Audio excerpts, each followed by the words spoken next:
me wine for you, wine for you. Baby, won't you work it right? I got what you need, not just for the night. They wanna see my body move under the light. Watch me wine for you, wine for you. Como me muevo, lo tengo todo loquito. I just wanna feel you, papi, un poquito. With the way you got me, yo te necesito. Watch me wine for you, wine for you. La chica bien rica, lo que quiere el dinero. Dile más duro, no me meto con pendejo. Una chica más fina y yo no tengo complejo. No te me metas en el medio que tú eres mujeriego. Baby, won't you work it right? I got what you need now. Second movement of the workout. The first movement was reverse flies, bent over reverse flies. And what we get into right now is the single arm lat pull down. Plenty of emphasis on the lat. We're gonna open up my boy's back, get it big and wide.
Work that lower lat.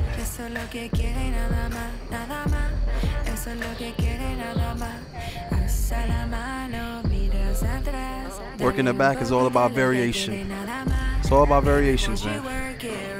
The back has the biggest combination of muscles. You got the most tie-ins in your back, so you want to hit it from different angles, and you want to hit plenty of variation. That's how you get a detailed back. See my body move under the light. Watch me wine for you, wine for you. Como me muevo, lo tengo. It's a great exercise for girth. Doesn't do much for width, but it does wonders for girth.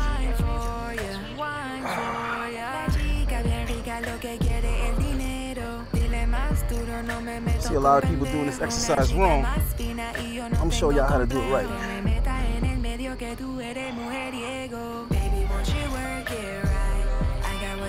It's not about just pulling your arms down. You also got to bring your body up as you bring your arms down to increase that contraction. And if you bring your body down as your arms go up, you increase that stretch. See my body move under the light.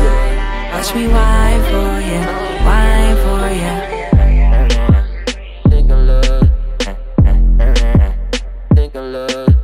Dale lo que quieres, dale, échalo para atrás. Una noche de travesura, dale, échalo para atrás. Dale lo que quieres, dale, échalo para atrás. Una noche de travesura, lo que quiere papá. Eso es lo que tú buscabas, papi, porque me encontraste. Una dama de la isla del encanto, papi, porque yo soy boricua, pa' que lo sepa.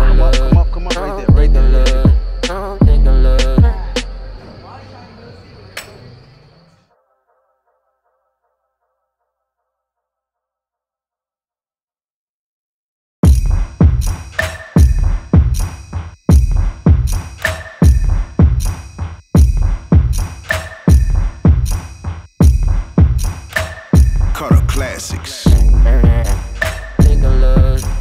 Think a look. Think a look. Think a look. Think a look. Muévelo, muévelo, qué sabrosura. Él le encanta como yo me muevo la cintura. Alza la mano, mira hacia atrás. Dale un poquito lo que quiere, nada más, nada más. Eso es lo que quiere, nada más, nada más. Eso es lo que quiere, nada más. Alza la mano, mira hacia atrás. Dale un poquito lo que quiere, nada más. What's up, YouTube? Get Fit fam back in the building, man. So check it out. I'm here with my boy Marlon, and we're gonna do another edition of Confessions of an Alpha. That's right, I got you another certified Tyrone, 6'4" in the motherfucking building. Matter of fact, I'm gonna let him give you his stats. Go ahead, man. Give me height, weight, athletic background, all that good shit. Tell me about yourself. Shit. 6'4". What am I, like 195 right now?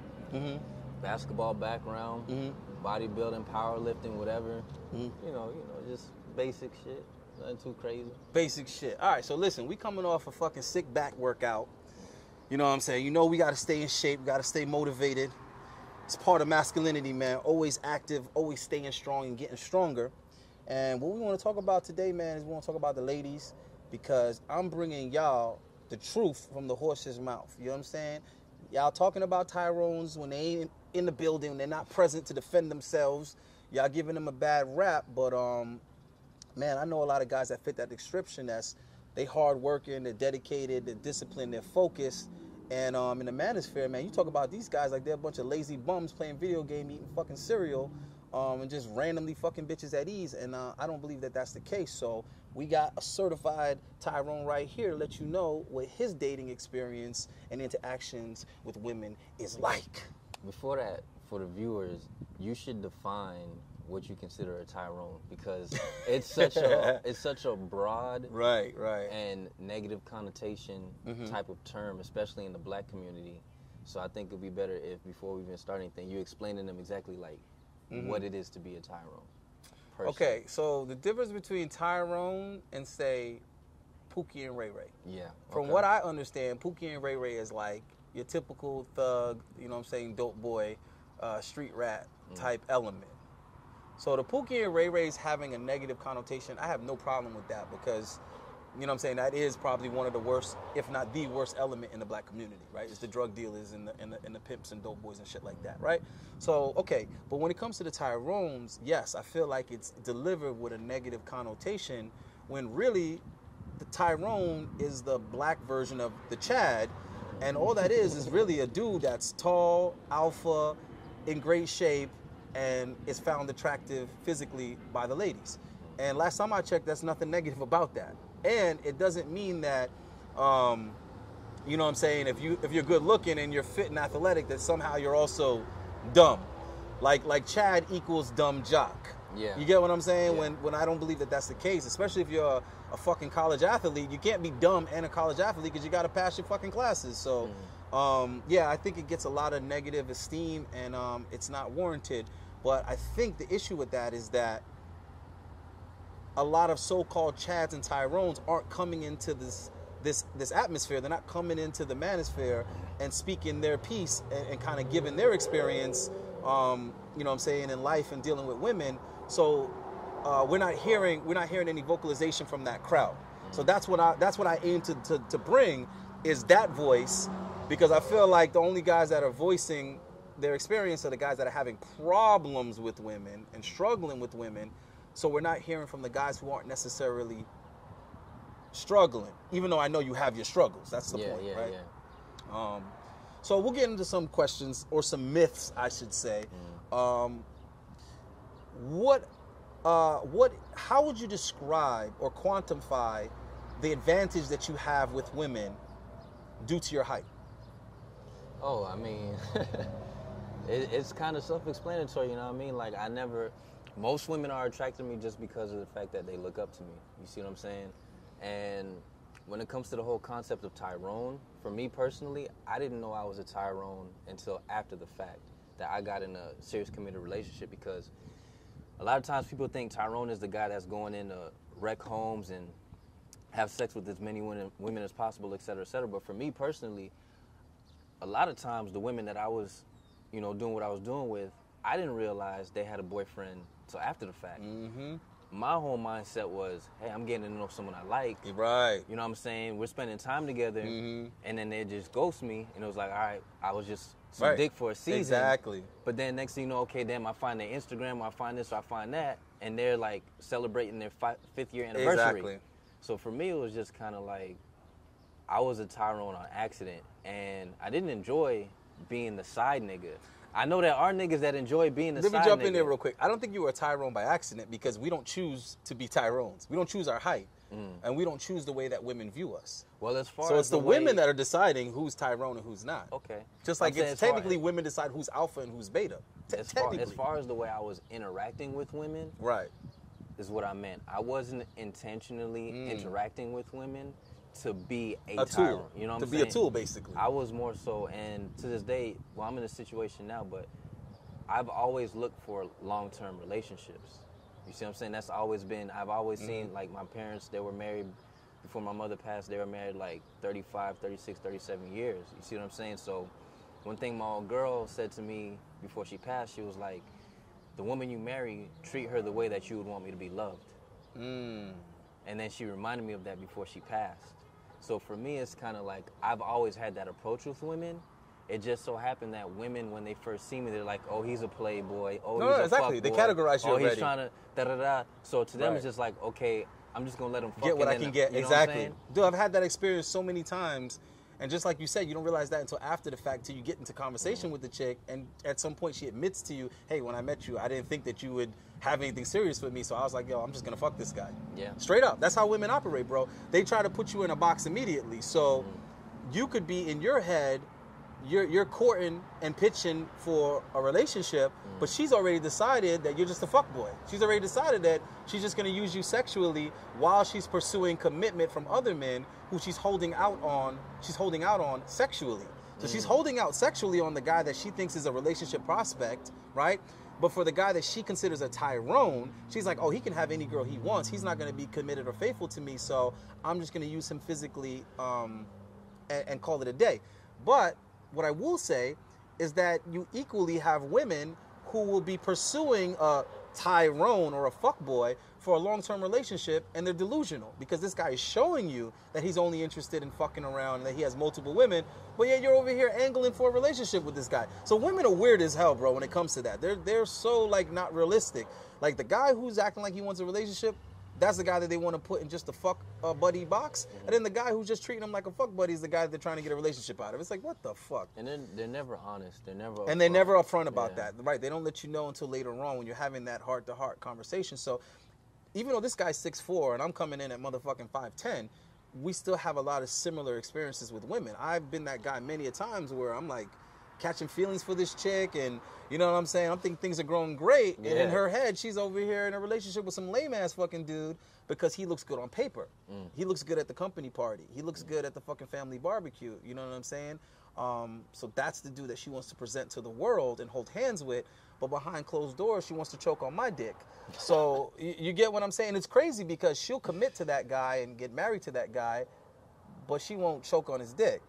And then with me, it'll be the opposite. Like, she wants to do all this freaky, nasty shit and give me full sexual access, but she would never fucking commit to me and sign on the dotted line. So, you know, it's crazy like that. But the point that I'm trying to make, and I've made this point in a video, I forgot what the title was. I don't know if it was Women Finish First or All Men Finish Last. But the point of that video was, often I see guys going at each other. I see the dynamic of the good guys blaming the bad boys and saying it's the bad boy, he's corrupting her, like he's just fucking her, he doesn't really like her, he doesn't really care about her, he's an asshole, he's manipulating her. And then the bad boy, or the guy that's forced into that category, he's over there like, damn, bro, you don't want to be with me because I don't have this career, or because I don't have this education, or because I'm not clean cut, you know what I'm saying, a white boy or whatever it is that your family and your friends want to see you with. Because I'm not that, we can't be together, and we like each other, we feeling each other. So he's resenting the lame motherfucker that's following all the rules and looks good on paper. So what I see is the guys like blaming each other or blaming each other's classification. And while they're doing that, guess who's winning? The bitch. Because the bitch is sitting there and she's getting all the resources and all the status from the guy that's followed all the rules in life. And then she's getting all the thrills and all the fun and excitement and danger from the bad boy that's been taking all the risks and breaking all the rules. So you motherfuckers are out there living the lifestyles for her to come and pick the best from. You take that risk being a dope boy, your ass going to fucking prison. But it's exciting to date a dope boy. So you're taking the risk as the dope boy, but she gets the excitement, right? And this guy has to be at work on time, has to do all his fucking homework, be a good old boy, to have that stability and to have that career, and she gets the benefit of that too. Without her being the one waking up every morning, not going out partying, not having a good time, prioritizing school and work to build this stable career, right? So she gets to just be girls have fun, and these two different demographics of guys are out there putting in the lifestyle to be those commodities. So, I mean, the only way you can combat that is one of two ways. Either you just abstain from playing the game completely, which is what I did for many, many years, or you just understand that your purpose is above all. You see what I'm saying? So regardless of the outcome, it's like I look at it like this. And this my girl, I was basically like, more or less, I'm like a puzzle piece. You see what I'm saying? I'm like a puzzle, and you're a piece. You're the rib. You're the piece to that puzzle. And if it doesn't fit perfectly, that's fine. Because regardless of if that puzzle piece fits or not, I know that there's a puzzle piece there, but regardless, I still need to continue on whatever it is I'm heading to do. So whether we make it a marriage or we don't, it doesn't change my purpose and who I am as a man. If we do make it a marriage, great. If we have kids, great. Like, that's the vision I see. That's what I hope for. That's what I invest in. But if it doesn't happen, it doesn't devalue me as a man. It doesn't devalue my character. I don't feel less of a man. I don't feel like I'm missing my purpose, because ultimately, a woman's purpose in my life personally is to bear my seed. Right, help me. Yeah, because the way I view it is that what I'm going to accomplish regardless of who I'm With or without you. You see what I'm saying? So once that mindset got planted in my brain, it made me actually appreciate her more, because it's like, I love you because I genuinely choose to love you. Exactly. And a lot of people, they think that love is this euphoric feeling. No. And you know, I'm Christian, so my perception of love is Christ.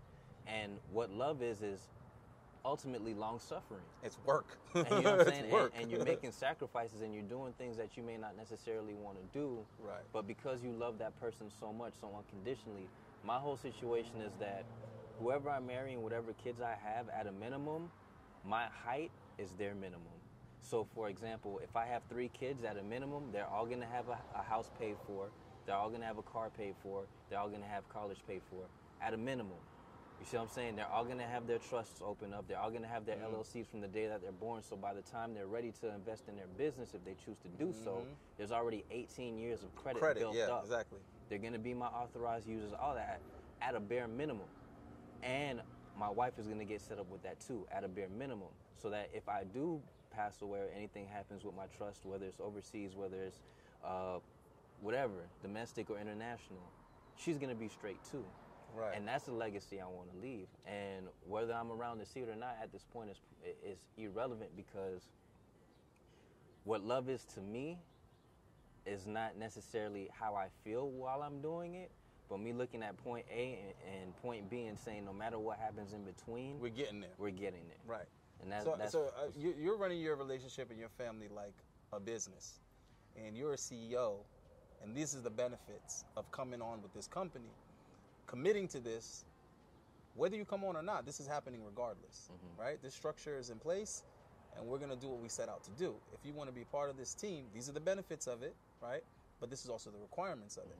I think the problem is a lot of guys, they're not running their life like a business, number one, and they're not interacting with females like it's a business or like it's a value exchange, and then they're not planning their family like that either, right?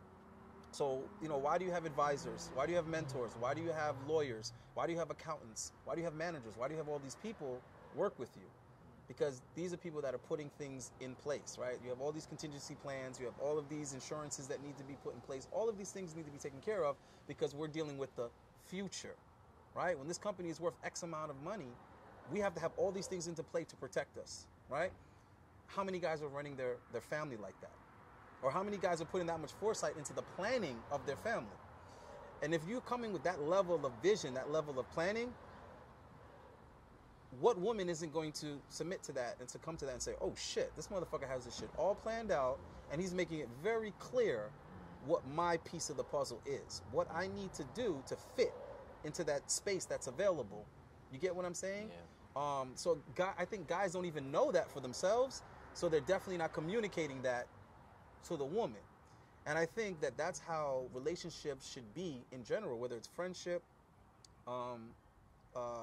romantic relationships, and even family to an extent. You need to kind of put things into a specific way that we can look at this and know what this is about. We can understand this. I mean, think about how certain fathers deal with their sons, deal with their kids, right? Like, yeah, you want a car when you turn a certain age, you can get your license. You want to go on this particular school trip, or you want to go to this particular college. The father is like, okay, I'm going to do those things. I can do that for you, but this is what I'm requiring you to do as a son or a daughter in order for me to provide that. Mm-hmm. How many fathers are doing that? Because not all fathers are doing that. Some fathers are just like, it's my kid, so I got to pay for it. It's like, do you? You know what I'm saying? Why are you not putting some type of requirement on this, right? So that child has to rise to some type of standard in order to get this type of provision. It's only right. So even if, say, you're having a casual relationship with a woman, how many guys are coming into that being transparent and saying, listen, this is what's going on right now. This is where I'm at in my life. And this is the interest that I have in a female right now. So if you're interested in me and we're attracted to each other, let's see if we can get on board, or if we're in the same place right now. And things go a hell of a lot smoother when you come at women like that. Yeah. But a lot of guys come at women like, please accept me. Do you like me too? Am I good enough? What will you allow me to do? What will you allow me to be with you? Those type of men, sorry to cut you off, but those type of men, the reason why they have that perspective is because when they look at the value exchange, whether it be conscious or subconscious, they genuinely believe that the woman has more to offer or is more valuable than them. And the only way to overcome that and build confidence in that is to pursue your purpose. Because for me, like, you know my story, 4 college degrees, taught for 5 years, but none of that even matters in the long run of what I'm currently doing. Right. And do I regret those things? Hell no. Would I do it all over again? Yes, because that's what disciplined me, that routine, that game plan, that way, you know what I'm saying? So now that, you know what I'm saying, I am my own business, it's an easy transition. But the thing is with that is that the respect factor comes when you have a value that you know that you have that's top 10% of earners, you know what I'm saying, or top 8% of earners, or whatever it is. Once you fully understand what that value is, because $100,000 a year, I know you know, but $100,000 a year really ain't that hard to make. No, it's not. I tell girls all the time, that's like $8,300, $8,500 a month. When I ask chicks that, they're like, huh? I'm like, well, how much money is that per month? They're like, I don't know. It's like, well, how the fuck do you know you want a guy that makes this kind of money? You don't even know what the breakdown on that kind of money is. You don't know what the breakdown on the hours are, or the breakdown on the monthly income is. So the way I look at $100,000 as a bare minimum to get you to that level, because once you're there, you're in the top 10% of earners, and that in and of itself is going to give you this confidence boost. Not saying that anyone is better than anyone else, because you treat the janitor the same way you treat the CEO. But what I'm saying is that for your personal valuation of your own self-worth, there's a liberating feeling and a confidence of, I don't got to worry about my bills no more. You see what I'm saying? I don't got to live paycheck to paycheck no more. And then you can focus that energy more on what it is that you're trying to build, as opposed to just trying to sustain being above water. Right, to sustain it. I mean, like, okay, the reason why I prefer guys to look at it like, okay, I want to be making X amount of money a year, so I need to be making X amount of money a month, so I need to be making X amount of money a week, so I need to be making X amount of money a year. And the reason why I prefer for guys to look at it that way, because it's not supposed to be the money in the sense that's giving you the confidence. Because even if that was the case hypothetically, like, okay, I'm confident because I make $100,000 a year. Okay, what happens when you go play golf with that guy that makes $250 a year?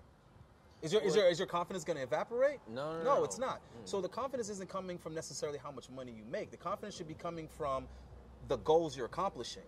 And you should feel confident because your goal was to make you know what I'm saying, X amount, and you accomplish that, right? So that's where the confidence should be coming from, is the fact that you know that you can manipulate reality to suit yourself. You know that you can have an effect on reality. So rather than things happening to you, you're making things happen. I feel like as a man, you should already know that, though. Well, that's what we're trying to get to be more common and more popular. Yeah. So like even dealing with women, like what you just said, like how you know your worth and your value, right? Here's the thing.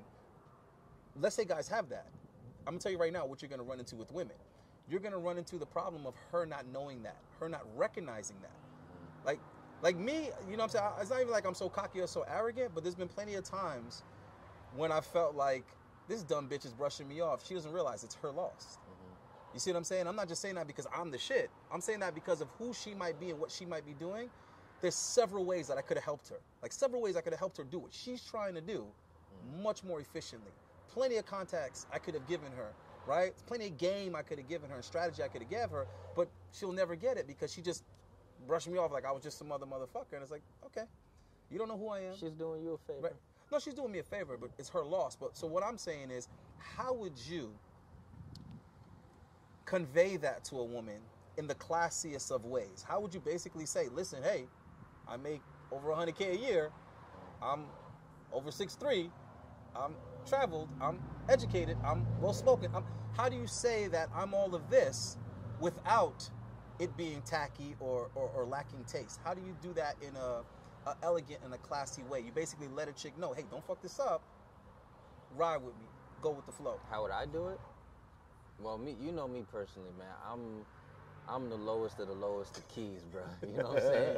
So if a female, if I'm not in a relationship and I'm interested in a woman and I pursue her, I'm quick to keep going. I just want to turn this light on. Yeah, I'm quick to cut it off based on how much of my energy is being reciprocated, because what's most valuable to me is my time. Right, definitely. You see what I'm saying? If I'm not working out or I'm not spending time with close family and friends, I'm in my room studying. You know me, 10, 12 hours a day. Take note of that. Take note of that. Like I don't really go out. I don't really drink. If I smoke, it's few and far in between, and it's recreational with, you know, people close to me. Date nights with my girl, whatever. But outside of that, I mean, and you know, and it even made the relationship a little bit rocky at times. But for me, it's like, if I'm single and I know my value and I'm approaching a woman and she can't recognize that value, then cool, I just keep it moving, because the fact that you can't recognize the type of man that I am, you disqualified yourself anyway. It's a red flag to me. Yeah. You see what I'm saying? Like, if you can't tell by the way I walk in a room and the way I carry myself and the way I articulate myself, and you're not willing to at least invest some amount of time reciprocated to what it is I've been investing to you, to just simply have a conversation, because you'll get it in one conversation. Oh, yeah. You see what I'm saying? So that means to me is that either you have some type of prejudice against me because of my appearance, which is usually what happens. Oh, when I first met you, I thought you was a fuck da da. Yeah, it happens to me all the time. If that's the route you want to go, cool, because I'm still driving the same car that I had from 10 years ago. You see what I'm saying? I'm still staying with people's.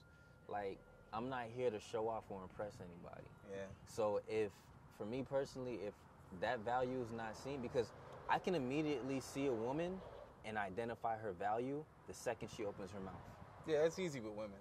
Immediately. Yeah. I can immediately look at a woman's physique and understand her level value of discipline, and her level of discipline on how she cares about herself. Exactly. You see what I'm saying? So a certain shit that doesn't even need to be said. You see what I'm saying? So if you don't have that energy and you can't understand that energy, then I'm not gonna sit here and invest the time to try and break this down. Yeah, I mean, you're not trying to save them. I mean, some women need to be saved though. Not by me. No, I get it. Not by you. I'm just saying some need to be saved. I'm not saying I'm gonna volunteer for the job, but I strongly believe that women need to be led. Yeah. So they're a victim of their own dysfunction and their own fucking ignorance. It's not even their fault. It's just what they've experienced, the circles they've run in, and the guys that they've encountered, 100%. and the way their parents raised them. All these things combined are, why they swim the way they swim. You know what I mean?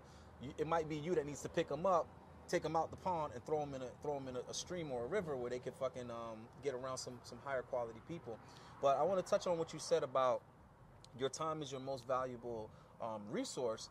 And here's the thing, like people say that, it's like, people could just say that generically. Let me explain to you why someone will feel that their time is extremely valuable or it's their most valuable resource. It's a direct reflection of what you accomplish with your time.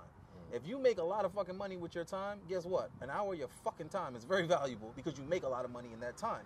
You know what I'm saying? If you are able to digest a lot of knowledge, you know what I'm saying, in a short period of time, your time is very valuable because you could be learning with that time. You get what I'm saying? So a lot of you guys don't value your time, and you make it obvious to other people in the way you engage in conversation, the caliber of people that you're willing to spend time talking with and all that kind of shit, and the amount of time that you throw at a stranger, say a female, you're basically, what you're telling her is that your time ain't worth shit. So the difficulty that a lot of guys have, like what you were saying, was they're automatically assuming that the woman has more value than them. This is what they're confusing. This is what they're conflating. They're conflating the woman having more value and the woman having more options. That's not the same thing. Correct. Right? So let's say that hypothetically I'm a 6-foot millionaire, right? This bitch might have fucking 500,000 followers on Instagram, which gives her access to tons of potential options, or the perception of options, right? But how many millionaires that are over 6 foot does she have within a foot of her presence interested in her at this moment? So does she really have all those fucking options? Yeah. Right? And she definitely doesn't have more value than the average guy, right? But she has this perceived value, but that perceived value is based on perceived options. So the point I'm trying to make is it's bullshit. At the end of the day, it's bullshit because it's not quantifiable. You can't quantify it, right?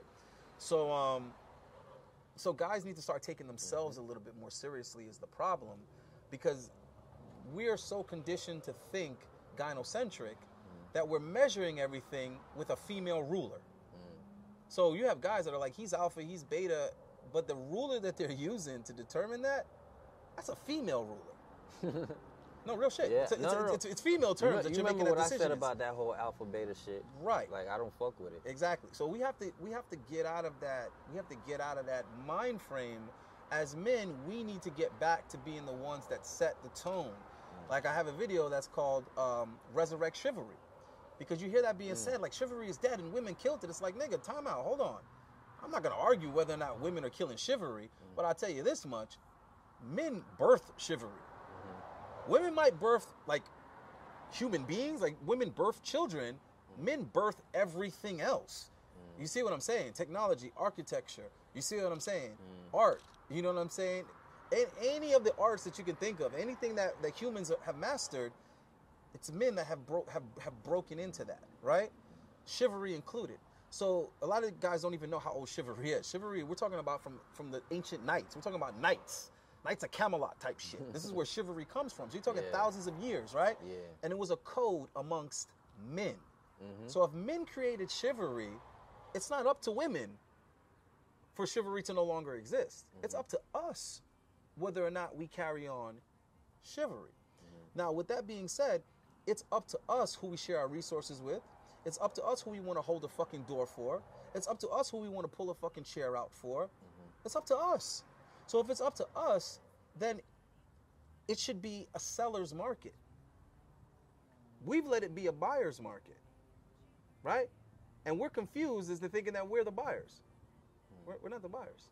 The women are the buyers. We're the ones with the value. The misinformation of simp culture by quote-unquote beta males is kind of what also fucked it up too, because it's like, I don't know, like when it comes to alpha, beta, like red pill aware, blue pill, purple pill, all that stuff, like I understand it, I respect it, but what I believe I'm a God within. You see what I'm saying? I believe Jesus Christ died, resurrected, the Holy Spirit lives within me. My path is straight and narrow. You see what I'm saying? And yes, people can guide me, but my path is my path. You see what I'm saying? So if someone's like, oh, you need to be alpha here, or you're a simp because of this, or you're beta because of this, or you're this because of... That's just white noise to me. Because I am who I say I am. Word, you feel exactly. Me? Like, I am who I believe God created me to be. Right. So if I want to randomly buy my girl a bottle of cologne on a random day just because, right. You know what I'm saying? I'm going to buy her a bottle of cologne on a random day just because. And I don't need the validation, acceptance, or denial from anyone. From anyone, right. You see what I'm saying? So that whole culture, I understand it, but I feel like too many men now that they're starting to get more red pill aware, what they're doing is it's actually making them more depressed. Right, because it's convoluted, right? Than uplifting. Right, because it's not optimistic. There's no optimism. And then especially, too, when you get into, there's many facets and categories of high value, but a lot of people tend to fixate on the income. And to a lot of people, 100,000 is a lifelong milestone. Like, there was a point in time where I was going to college so that my salary would be $120,000 a year, and I thought that was A lot. I thought that was a lot.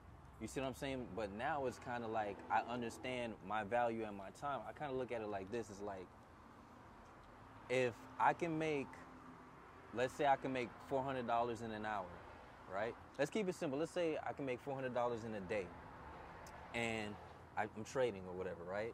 $400 a day, 252 trade days. That means I'm making $100,000 a year, more so depending on how I do my taxes, right?